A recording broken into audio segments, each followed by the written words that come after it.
Mon invité a reçu une paix surnaturelle en Afrique. Je veux dire une paix qui est si forte, si tangible, que vous ne pouvez pas vous inquiéter, même si vous essayez. Cela est si puissant que cela surmonte toutes les circonstances négatives. Maintenant, il verse cette paix sur d'autres personnes. Join Sid on this edition of It's Supernatural. Bonjour, Sid Trott ici. Bienvenue dans mon monde où c'est naturellement surnaturel. J'aime l'air raréfié du ciel. Maintenant, à ma connaissance, je n'ai jamais dit cela à l'introduction d'une émission, mais j'ai tellement hâte d'interviewer mon invité David Martin parce que vous voyez que David a reçu 2 transmissions de Dieu que je crois qu'en tant que votre mentor, à la fin des temps, vous devez absolument recevoir. Mais David, commençons par 2005, où vous avez reçu 3 paroles prophétiques. Parlez-moi de cela. J'étais au milieu d'un réveil de 17 semaines dans le Connecticut. Et je suis rentré une nuit dans l'église, vers minuit, et Dieu m'a vraiment parlé très fort. Et j'ai entendu beaucoup de choses du Seigneur, mais c'était comme 3 paroles impératives. Et ce qu'il m'a dit, c'est que les mauvais moments arrivaient. Et c'était 4 mois avant que Katrina n'arrive. Et littéralement, j'ai vu Katrina en quelque sorte. Et si j'ai vu correctement, Katrina, cela n'était rien. Ce qui m'a vraiment impressionné quand cela s'est produit, c'est que Dieu m'a dit, c'est un appel au réveil. Donc c'était la parole numéro 1. Numéro 2, il m'a dit que son peuple ne prenait pas sa parole au sérieux. Et en quelque sorte que nous choisissions les partis que nous aimions, et bien sûr, nous aimons tous la prospérité et ce genre de choses. Mais Dieu a dit que nous devions regarder la totalité de sa parole. Et la seule chose qui m'a spécifiquement parlé d'importance était le semis et la récolte.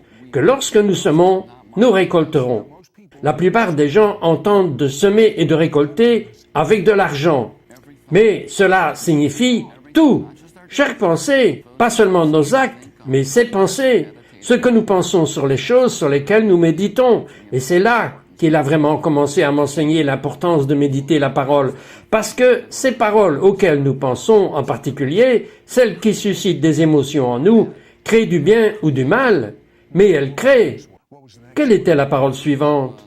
La 3e parole était que nous étions tellement pris par nous-mêmes et par les choses de ce monde, des choses qui étaient importantes pour nous personnellement, et vous savez que nous sommes égoïstes, ou des choses qui sont juste importantes pour nous.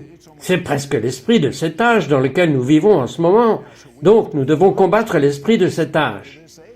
Je crois que Dieu nous aide à prendre les bonnes décisions en ce moment. Ok, quand ces moments horribles vont-ils arriver en Amérique? Je crois que nous les voyons déjà.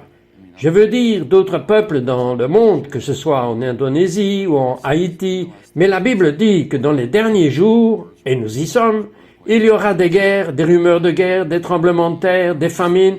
Mais je crois, très sincèrement, Dieu a dit cela en 2005, mais ensuite, il y a 2 ans, Dieu m'a dit que vous aviez 2 ans pour vous préparer à ce qui s'en vient. C'est là que nous en sommes en ce moment. Qu'est-ce qui arrive? Bien, je pense, le plus mauvais, je veux dire, ça va couvrir tous les domaines.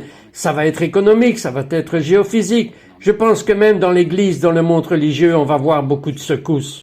Les gens perdront leur ministère, les gens seront pris dans le péché va vous découvrir. Vous savez quoi? L'avantage d'être découvert. Comment aimeriez-vous découvrir votre péché? Après votre mort? Et vous partez au jour du jugement? Je veux dire, il est maintenant temps de se débarrasser de ce péché à cause du précieux sang du Messie, de Yeshua. David, je suis tellement excité par ces 2 onctions que vous avez reçues. Parlez-moi de la première et des circonstances. Eh bien, les circonstances, c'est une très longue histoire. Mais je vais essayer de faire court. C'est difficile, mais essentiellement, il y a eu un réveil qui a traversé l'Afrique centrale orientale dans les années 30. Il s'appelait le mouvement brillant. Et les gens de ce mouvement, j'en ai littéralement entendu parler dans les années 90, quand j'étais dans leur camp de réfugiés au Rwanda, mais les gens de cette époque brillaient, ils rayonnaient littéralement la gloire de Dieu. Écoutez, hier soir au dîner, David brillait. Je veux dire qu'il y a des non-croyants qui se sont approchés de vous, comme la nuit dernière, j'ai vu cela, et qui vous ont dit, vous brillez, littéralement. Je l'entends tout le temps. C'est une chose commune que j'entends. Mais ce qui est pire pour moi, ce qui est le plus important, c'est que tous les croyants, je veux dire, c'est ce que nous sommes appelés à faire. Nous sommes appelés à rayonner la conscience. J'ai toujours senti que dans les derniers temps, lorsque nous marchons dans la sainteté et qu'il n'y a de place que pour la gloire de Dieu, cela doit être libéré. Et bien sûr, nous allons briller. Ces gens marchaient dans une telle sainteté. Ils se repentaient de petits péchés que la plupart des gens ici en Amérique ne penseraient même pas. Expliquez cela. Quand j'étais là-bas, en 1998, à travers une série unique de circonstances qui était très surnaturelle en soi, au milieu d'une conférence de pasteurs, Dieu a déversé un esprit et 250 pasteurs ont tous été baptisés du Saint-Esprit. Je veux dire que nous parlons de personnes non charismatiques qui se font baptiser du Saint-Esprit. 3 heures de gloire que Dieu m'a envoyées.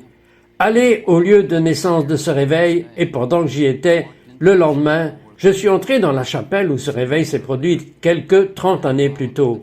Et pendant que j'étais dans la chapelle, un homme nommé Enoch est entré. En quelque sorte, c'est une coïncidence intéressante, Enoch. Bien, Enoch a vécu longtemps. Il était l'un des fondateurs de cette chapelle. Ce réveil a commencé dans cette chapelle et s'est réparti dans toute l'Afrique centrale orientale. Mais parce que Dieu m'avait dit en 1979 d'étudier les miracles pour me préparer à la fin. Si vous voulez enseigner aux gens comment marcher dans le miraculeux de ces jours-ci, et le seul miracle que Dieu m'a vraiment demandé d'étudier, c'était la transfiguration. Donc, j'étudie cela depuis 30 ans. Maintenant, ici, je suis face à face avec un homme qui a marché dans l'onction transfigurée, et j'ai dit, parlez-moi de cela. Et comme il me l'a expliqué, il m'a dit, David, cette onction, avec ce mouvement de Dieu, n'était vraiment pas une question de briller, c'était une question de sainteté. Et la présence de Dieu était si forte que les gens ne pouvaient littéralement pas vivre avec n'importe quel type de péché. Ils venaient à l'autel tous les jours se repentir. Comme vous l'avez dit, de la plus petite chose, de la plus petite mauvaise pensée, mauvaise action. Mais il a dit ce qui s'est passé au fil du temps, c'est qu'ils ont commencé à briller.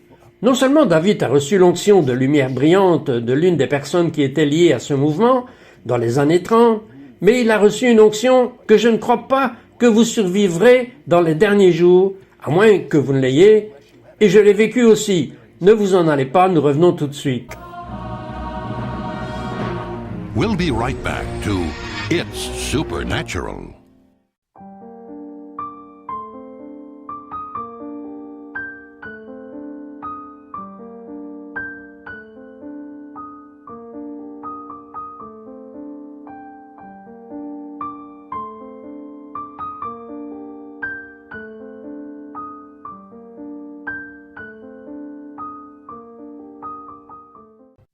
We now return to It's Supernatural.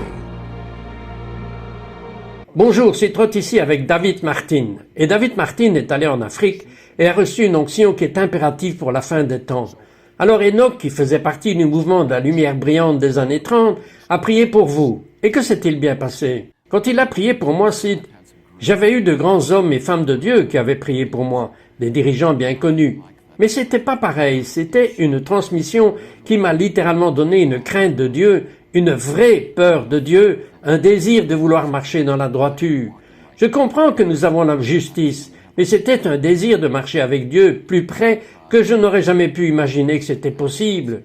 Vous avez besoin d'une sainte crainte et d'une vénération de Dieu. C'est presque comme si cela manquait à cette génération. Mais ces Africains avaient 4 prophéties, parlez-moi d'elles. Bien, ce réveil qui a commencé dans les années 30 s'est propagé à toute l'Afrique centrale orientale. Le réveil est devenu connu sous le nom de mouvement brillant. Mais vraiment, comme Enoch me l'a expliqué, il ne s'agissait pas de briller, mais de sainteté. Mais ce réveil a touché partout. Et à l'est du Zaïre, un peuple tribal qui comptait environ 400 000 personnes, très prophétique, toutes ces personnes le sont parce qu'elles entendent tellement mieux la voix de Dieu. Mais au sommet de la montagne, au milieu des années 60, pour ce qu'elles appellent les prophéties du dernier jour, et ces prophéties disaient qu'il y aurait une grande guerre au Zaïre. Maintenant, ce qui est important, c'est de réaliser que le Zaïre n'avait jamais eu de guerre. C'est un très grand pays, l'un des plus grands, je pense, en Afrique, et il n'a jamais eu de guerre. Mais les prophéties dans les années 60 parlaient d'une grande guerre cette année-là, suivie par de grands hommes de Dieu qui seront enflammés. Et la troisième prophétie parlait de plus de guerre, mais d'un grand réveil. Un grand réveil pour le Zaïre ou pour le monde? Je crois personnellement avoir été au sommet de cette montagne. Ce grand réveil est pour le corps de Christ qui va couvrir toute la terre. David, la gloire était si abondante sur ces gens que leur durée de vie a augmenté. Expliquez. Bien, la moyenne d'âge en Afrique est de 60 à 70 ans. Or, ces gens vivent en moyenne plus de 100 ans. Et ils ont marché. Je veux dire, ces gens ont marché 4, 5, 6 jours pour venir à une réunion. Maintenant, parlez-moi de l'onction de paix que vous avez reçue. Et au fait, quand on parle, vous ferez l'expérience d'une paix surnaturelle. Croyez-moi, regardez bien. L'onction n'a pas été prophétisée par Dieu. 9 mois après l'onction d'Enoch, j'étais de retour en Afrique pour faire une conférence de pasteurs et la femme de l'une des personnes décédées dans un accident d'avion où un de mes amis était mort. Elle est venue me voir et elle m'a dit « Vous savez que votre ami David et mon mari sont enterrés dans une fosse commune, mais ils ne sont pas enterrés, ils sont plantés. » J'ai dit « Qu'est-ce que vous voulez dire ?» Elle a dit « 4 paroles prophétiques ont été données. » Je ne connaissais rien à ce stade. Elle a dit « En 1997, le Zaïre est allé à la guerre où les gens du pays que les rebelles ont appelés sont allés à la guerre et en 1998, le Zaïre n'était plus le Zaïre. Il est renversé maintenant. Il s'appelle la République démocratique d'Akanka. Et votre ami, mon mari, et 21 autres personnes ont été appelées, de grands dirigeants ont été appelés pour célébrer la victoire, et alors qu'ils atterrissaient au sommet de la montagne où la parole prophétique avait été donnée, qu'il y aurait une grande guerre au Zaïre, ce qui est maintenant accompli, alors qu'ils atterrissaient, l'avion s'est écrasé, et tout le monde à bord est allé au paradis, en flammes. C'était la parole prophétique qui s'est produite. Et elle a dit qu'ils étaient tous enterrés dans la fosse commune. Et elle a dit, j'y suis allé pour essayer d'identifier mon mari, mais personne n'était reconnaissable. Ils sont tous enterrés dans la fosse commune. Mais alors qu'elle marchait autour de l'avion, elle a dit, j'ai été attirée par une fenêtre qui avait été arrachée, et elle a tenu la fenêtre et elle a dit que c'était comme si de l'électricité passait. Et Dieu m'a dit que c'était une image d'une fenêtre prophétique que Dieu ouvrait pour déverser son esprit. Et puis cette nuit-là, je me suis réveillé avec un rêve, et dans ce rêve, j'ai dit que j'ai vu une photo de ce que je crois être les os d'Élie. Et bien sûr, ils ont jeté un homme sur ces os, et l'homme est devenu vivant. Et j'étais assis dans mon lit, en admiration devant le rêve, et Dieu m'a dit, où sont ces os sur cette tombe commune? Il y a une onction de résurrection, et je vais t'envoyer là-bas pour la recevoir. Le lendemain, je me posais d'horribles questions parce que je ne savais rien à ce sujet, et ils m'ont donné l'occasion de rencontrer les prophètes.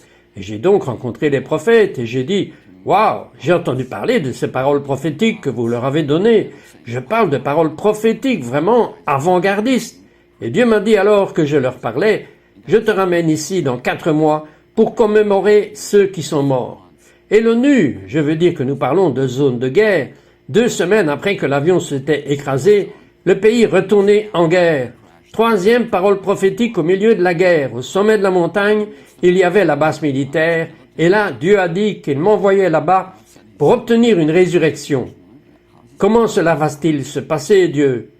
Mais un accord de paix de 12 semaines entre les nations, un accord de paix m'a ouvert la porte pour que j'y aille et que je reçoive cette onction de résurrection.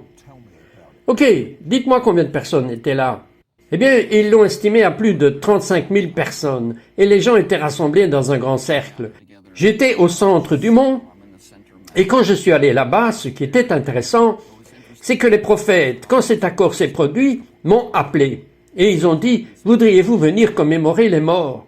Et la même nuit où ils m'ont appelé, une de mes amies prophètes a eu une expérience hors du corps. Et dans cette expérience hors du corps, Dieu lui a montré 2 entités qui se battaient. Et elle a dit à Dieu, qu'est-ce que c'est? Et Dieu lui a dit, je libère une onction pour que l'esprit se dépasse et j'envoie David là-bas le recevoir. C'est le jour où ils m'ont appelé. Le lendemain, alors que je me préparais, elle m'a donné cette parole. Mais ce qui s'est passé, c'est que j'y suis allé avec une grande attente. Je ne savais pas ce qui allait se passer. Dieu avait dit l'onction de la résurrection. Maintenant, je savais que ce prophète avait parlé d'une onction pour amener l'esprit à se dépasser. Je pensais, je vais à la tombe, tous ces gens sont enterrés dans la fosse commune, je vais recevoir quelque chose de phénoménal, je vais avoir plus de cheveux, ou je vais perdre du poids, ou je vais avoir l'air plus jeune, toutes ces choses. Mais rien de tout cela ne s'est produit. Et le troisième jour de réunion parmi 35 000 personnes, cette onction incroyable m'a frappé. Dieu l'a appelée onction de résurrection.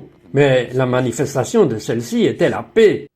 Aimeriez-vous marcher dans la paix, peu importe ce qui se passe dans le monde, peu importe ce qui vous arrive? Je pense que vous pouvez le sentir juste comme David en parle.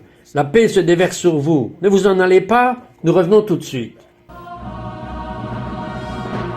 We'll be right back to It's Supernatural.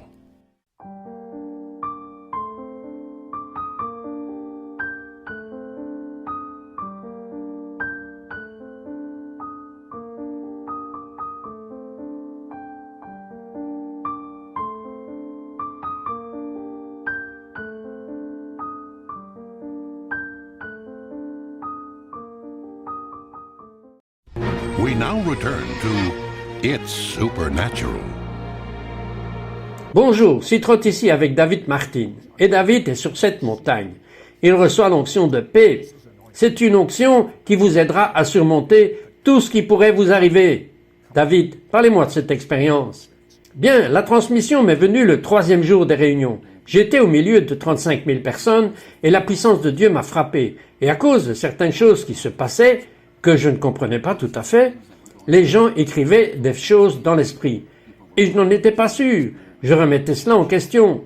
Et j'ai crié à Dieu, parce que j'étais en Afrique 19 fois. J'ai vu beaucoup de vaudou et des trucs comme ça. Et je n'avais jamais vu des gens écrire dans l'esprit. Et pendant qu'ils faisaient cela, je me le remettais en question.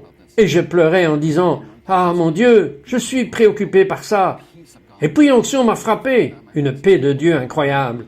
Des larmes coulaient sur mon visage. Mais quand l'onction m'a frappé, littéralement, des larmes ont jailli comme deux pistolets à eau. Et quand cela s'est produit, Dieu m'a dit, « C'est moi, reçois ma paix. » Et j'ai dit, « Dieu, je ne le comprends pas.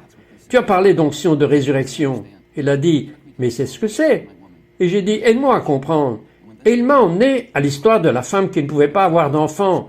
Et quand cette femme a eu un enfant surnaturellement, à l'âge de peut-être 12 ans, cet enfant a eu une sorte d'accident, peut-être un coup de chaleur. Le père amène l'enfant, et maintenant il s'occupe de l'enfant. Mais l'enfant meurt, et elle le met sur le lit, et elle sort vers son mari, et elle lui dit qu'elle a besoin de voir l'homme de Dieu. Et le mari lui dit, « Mais pourquoi ?» Et sa réponse est, « Ce que Dieu m'a montré. Shalom, la paix. » Et c'était ce shalom, c'était cette paix qui a préparé le terrain pour que l'homme de Dieu vienne, et l'enfant a été ressuscité des morts. Et puis Dieu m'a emmené dans Éphésiens 5, où il est dit, « Réveille-toi, toi qui dors, relève-toi d'entre les morts, et Christ t'éclairera. » Et à ce moment, Dieu a mis tout cela ensemble, l'onction brillante avec l'onction de résurrection, et ici, je crois que l'Église est un géant endormi. Et Dieu libère l'onction et la connaissance de sa parole pour nous faire ressusciter d'entre les morts et briller. Quelle différence cela a-t-il fait dans votre vie? Vous m'avez dit que vous entendiez Dieu plus clairement que jamais auparavant. Dites-moi, c'est un témoignage dans votre cœur, c'est absolument connaître la voix de Dieu. Les prophètes ne faisaient rien, sauf ce que Dieu leur disait. Nous avons tellement appris à suivre le domaine naturel. Dieu me dit, et c'est ce qu'il me montre, qu'il y a un niveau plus élevé pour marcher dans le royaume de l'esprit. Et par cette onction, j'ai pu plus clairement entendre la voix de Dieu. Et ce qui est tout aussi important, c'est quand quelque chose de mauvais arrive, vous n'êtes pas secoué. La paix de Dieu garde votre cœur, garde votre esprit, afin que peu importe ce qui se passe autour de vous, vous n'êtes pas ému. Vous m'avez dit que vos mains commencent à transpirer, et cela veut dire que la présence de Dieu devient de plus en plus forte. Quelle différence cela fait-il dans votre vie, ces deux onctions que vous avez reçues? Très clairement, la transmission que Dieu m'a donnée me donne la capacité d'entendre plus clairement la voix de Dieu. Mais au-delà, n'est-ce pas ce que Jésus avait? Il ne faisait que ce qu'il voyait faire par son Père céleste. Exactement, c'est comme ça que nous sommes censés marcher. Et je crois que cela a été 30 ans de préparation pour faire ce que Jésus a fait pour marcher dans ce même niveau d'onction. Et c'est ce que je vois. Je sens que cette onction m'a aussi donné une paix surnaturelle. Cette paix surnaturelle qui fait que quand quelque chose de grave se produit, comme si j'étais dans un accident de voiture, il y a quelques années j'aurais dû être tué, mais Dieu m'a donné la paix surnaturelle. Mais un exemple auquel je viens de penser est que j'étais à Los Angeles en revenant de Los Angeles à Tulsa et les compagnies aériennes américaines ont annulé mon vol. Et au lieu de rentrer chez moi, Maintenant, à midi, par un vol direct, j'ai dû rester pendant 7 à 8 heures dans l'aéroport. Et je suis rentré tard le soir. Mais de toute façon, à cause de cette paix qui gardait mon cœur, et donc les choses concourent ensemble pour le bien, je ne comprenais pas. Mais Dieu avait orchestré, surnaturellement, pour que je m'assoie à côté d'un homme d'affaires qui a entendu parler de ce que nous faisions. Et le lendemain, il a envoyé 25 000 $ à notre ministère. Maintenant, je crois que sans la paix, j'aurais pu manquer cela. Parce que si j'avais marché en colère contre les compagnies aériennes américaines à cause de la frustration ou de la peur, cela peut même affecter votre santé, tout comme les Africains le vivaient par centaines. Je veux dire que quand vous marchez, avouons-le, la plupart des médecins disent que le stress est la cause de la plupart des problèmes physiques que les gens ont. Vous ne pouvez pas marcher dans le stress si vous voulez être dans cette paix. Eh bien, c'est toujours un choix.